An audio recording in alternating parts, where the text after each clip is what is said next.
नमस्कार दोस्तों, मेरा नाम पल्लव रघुवंशी है। मैं व्यवहार न्यायाधीश के पद पर भटगांव डिस्ट्रिक्ट बलौदाबाजार में पदस्थ हूँ।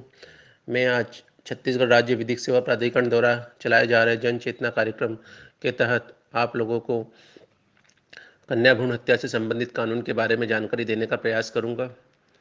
दोस्तों, सबसे पहले मैं आपको बता दूं कि उक्त जन चेतना कार्यक्रम का उद्देश्य यह है कि आम जनमानस को कानून के बारे में सरल भाषा में अर्थान्वयन करके कानून की जानकारी दी जाना।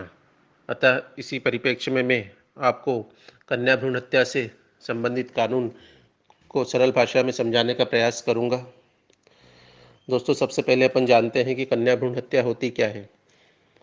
जब मशीनों द्वारा यह पता लगाया जाता है कि माँ के गर्भ में पल रहा संतान लड़का है या लड़की, और जब यह देखने में आया है कि यह पता चलता है कि ऐसी संतान लड़की है, तब उसका प्रायः वध कर दिया जाता है या उसे गर्भ में ही मार दिया जाता है। इसे ही कन्या भ्रूण हत्या कहा गया है। अर्थात सीधे शब्दों में कहें तो माँ के गर्भ में पल रही संतान को इस कारण मार देना कि वह एक लड़की है, इसे ही कन्या भ्रूण हत्या कहते हैं। दोस्तों, आज 21वीं शताब्दी में भारत जहाँ विकास की नई ऊंचाइयों को छू छू रहा है, वहाँ हम देखते हैं कि महिलाओं ने भी बढ़ चढ़कर इस विकास में अपना सहयोग दिया है। चाहे वो कोई भी क्षेत्र हो, डॉक्टर हो, इंजीनियर हो, प्रोफेसर हो, सेना हो, या वायुयान उड़ाने की बात हो, या मंगल ग्रह पर पहुंचने की बात हो, महिलाओं ने हर क्षेत्र में अपना लोहा मनवाया है। दोस्तों, आज जो कन्या भ्रूण हत्या की समस्या अपने देश में बनी हुई है, ये एक भयावह समस्या है। और यह विडंबना ही है कि जिन वैज्ञानिक आविष्कारों का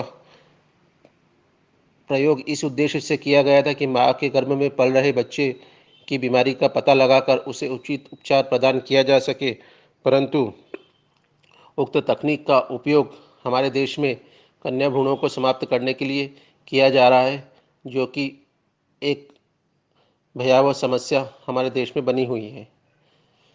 दोस्तों, कन्या भ्रूण हत्या के संबंध में ये भी बताऊंगा मैं कि यह जो कन्या भ्रूण हत्या है, ये केवल अशिक्षित या पिछड़े राज्यों में नहीं है, बल्कि यह शिक्षित एवं विकसित राज्यों में ज़्यादा देखने को मिली है। उदाहरण के तौर पर पंजाब एवं हरियाणा राज्यों में कन्या शिशुओं की जन्म दर में भारी गिरावट देखने को आई थी तथा लिंगानुपात के बीच अप्राकृतिक अंतर वहां आ गया था। तथा इसी प्रकार यदि कन्या भ्रूण हत्या जारी रही दोस्तों, तो यह लिंगानुपात गिरकर इतना कम हो जाएगा कि इससे हमारे देश का सामाजिक ढांचा ही असंतुलित हो जाएगा।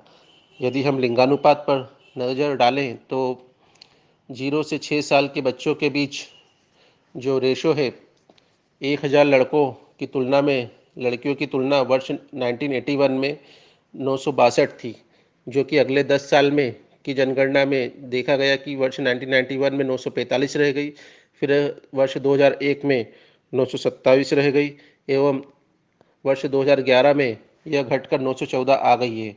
इस प्रकार लगातार कन्याओं की जो संख्या है उसमें कमी देखी जा रही है। अब हम देखते हैं कि इसके पीछे, कन्या भ्रूण हत्या के पीछे कारण क्या है।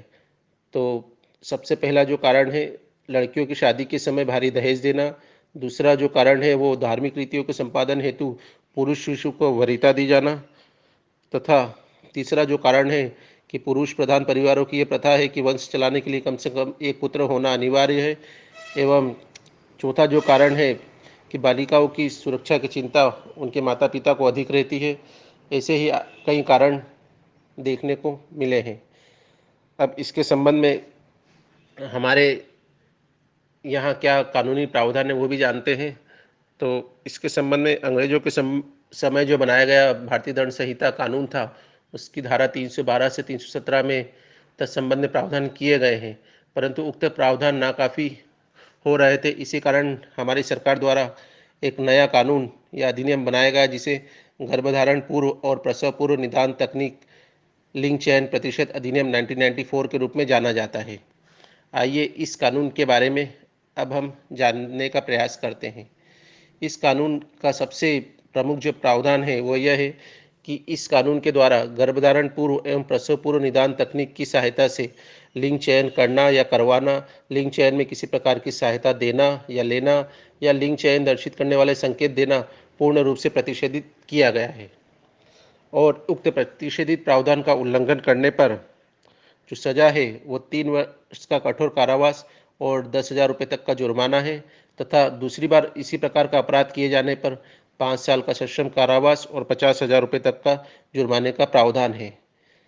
अधिनियम के कानून के अंतर्गत जो अपराध हैं वो संज्ञेय हैं। सारे अपराध संज्ञेय मीन्स जिसमें आप थाने में जाकर सीधे एफआईआर कर सकते हैं और पुलिस बिना वारंट के आरोपी को गिरफ्तार कर सकती है तथा इस अधिनियम के अंतर्गत सारे अपराध अजमानती हैं और अशमनी है। अशमनी मीन्स जिनमें राजीनामा नहीं होगा, आपके चाहने पर भी राजीनामा नहीं होगा। अब आगे हम देखते हैं कि शिकायत या परिवाद कौन कर सकता है। तो इसके अंतर्गत शिकायत पीड़ित व्यक्ति द्वारा की जा सकती है।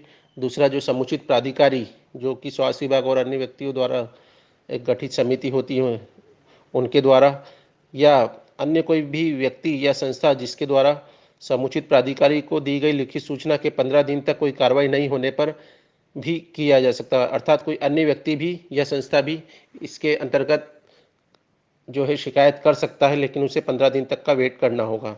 यदि इसकी शिकायत पर समुचित प्राधिकारी द्वारा कोई कार्रवाई नहीं की गई है तब वो भी डायरेक्ट शिकायत कर सकता है। अब हम देखते हैं कि इस अधिनियम के अंतर्गत क्या छूट या रिलीफ दिया गया है कि जब अल्ट्रासाउंड या सोनोग्राफी अपन देखते हैं, जब क्लिनिक या संस्थान में जाके करवाते हैं तो वो किस परिस्थिति में हो सकता है। तो निम्न असमानताओं का पता लगाने के लिए जो है इस प्रसव पूर्व तकनीक की सहायता ली या दी जा सकती है। सबसे पहला है गुणसूत्रीय असमानता है, दूसरा है आनुवांशिक मेटाबॉलिक रोग के लिए, तीसरा है हीमोग्लोबिन असमानता या रक्त की जो असमानता होती है वो, या चौथा जो है लैंगिक आनुवांशिक कोई रोग हो। अब उक्त जांच के लिए भी एक पूर्ववर्ती शर्त है। वो पूर्ववर्ती शर्त क्या है कि जब गर्भवती स्त्री की आयु 35 साल से अधिक हो तभी। दूसरा जो है 2 बार पूर्व में ऐसी गर्भवती स्त्री का स्वतः गर्भपात या भ्रूण हानि हुई हो। तीसरा जो है वो है औषधि विकिरण संक्रमण या केमिकल से प्रभावित हो। और चौथा जो है वो है परिवार में कोई मानसिक या शारीरिक विलुप्तता या आनुवंशिक रोग से ग्रस्त हो आदि ऐसे कारण अधिनियम में बताए गए हैं। आगे हम देखते हैं कि उक्त शर्त के अतिरिक्त भी गर्भवती स्त्री को क्या बताना होगा। पहला ये कि तकनीकी का प्रभाव अर्थात सोनोग्राफी अल्ट्रासाउंड जो प्रयोग किया जाता है उसका प्रभाव व परिणाम गर्भवती स्त्री को समझाना होगा। उसे समझ में आने वाली भाषा में उसकी लिखित सहमति प्राप्त कर ली गई हो और ऐसी लिखित सहमति की एक प्रति उस गर्भवती स्त्री को एक प्रदान भी कर दी गई हो। अगला जो विशेष प्रावधान इस अधिनियम में जो किया गया है वो यह है कि यदि प्रसव पूर्व निदान तकनीक का उपयोग जो ऊपर जो अपवाद या छूट जो बताई गई उसके अतिरिक्त किया जाता है तब गर्भवती के महिला के पति एवं नातेदारों के विरुद्ध अपराध किए जाने की अवधारणा न्यायालय द्वारा की जाती है। अर्थात यह माना जाता है न्यायालय द्वारा सर्वप्रथम कि जो महिला है, गर्भवती महिला है, उसको गर्भपात करवाने के लिए उसके पति या नातेदारों द्वारा फोर्स किया गया है और उनके खिलाफ अपराध किए जाने की अवधारणा की जाती है। अब हम जानते हैं कि जो डॉक्टर हैं या क्लिनिक की हैं जो जिनके द्वारा ये घृणित कार्य किया जाता है उनके खिलाफ अधिनियम में क्या प्रावधान किए गए हैं। तो जो रजिस्ट्रीकृत चिकित्सा व्यवसाय द्वारा अधिनियम के जो कानूनी प्रावधान है उनका उल्लंघन किया जाता है तब न्यायालय द्वारा आरोप अर्जित किए जाने पर ऐसे रजिस्ट्रीकृत चिकित्सक का नाम राज्य आयुर्विज्ञान परिषद से निलंबित कर दिया जाता है। दूसरा, यदि ऐसे चिकित्सक को दोष सिद्ध ठहराया जाता है न्यायालय द्वारा तो उसे उसका नाम जो है 5 साल तक के लिए उक्त परिषद के रजिस्टर से हटा दिया जाता है तथा यदि दूसरी बार पुनः दोष सिद्ध ठहराया जाता है डॉक्टर को तब उनका स्थायी रूप से उक्त परिषद के रजिस्टर से नाम हटा दिया जाता है। अतः दोस्तों, आज ये समय की ज़रूरत है कि लड़कियों को अच्छी शिक्षा एवं आत्मनिर्भर बनाने की पहल की जाए तथा उन्हें अपनी आत्मरक्षा करना स्वयं सिखाया जाए, क्योंकि जब महिलाएं आगे बढ़ती हैं तब परिवार आगे बढ़ता है और परिवार आगे बढ़ता है तब समाज आगे बढ़ता है और समाज आगे बढ़ता है तो राष्ट्र प्रगति की ओर अग्रसर होता है। महिलाओं के अस्तित्व से ही समाज का अस्तित्व है। और अंत में मैं ये कहकर अपनी वाणी को विराम दूंगा कि वो मीरा भी है, सीता भी है और मर्दानी भी है। तू जो उसको मिटा रहा ये तेरी नादानी है। धन्यवाद।